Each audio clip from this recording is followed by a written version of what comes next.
মহান বিজয় দিবস উদযাপন উপলক্ষে পঞ্চগড় জেলা বিএনপির এক বর্ণাঢ্য শোভাযাত্রা বের হয়। সোমবার ১৬ ডিসেম্বর দুপুরে পঞ্চগড় জেলা বিএনপির দলীয় কার্যালয় থেকে এই শোভাযাত্রাটি বের হয়।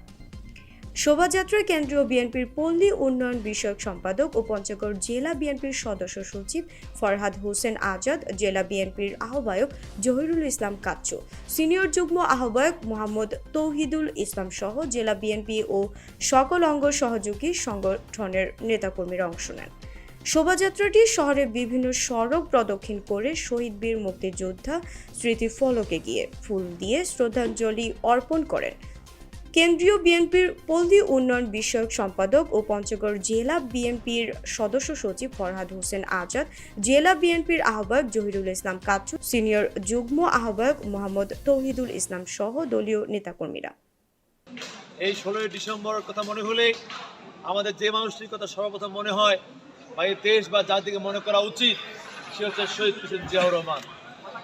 সেই ব্যক্তিটি তার জীবনের মায়া ত্যাগ করে, পরিবার পরিজনের মায়া ত্যাগ করে সেদিন ওই চট্টগ্রাম কালুঘাট বেতার কেন্দ্র থেকে স্বাধীনতা ঘোষণা দিয়েছিলেন।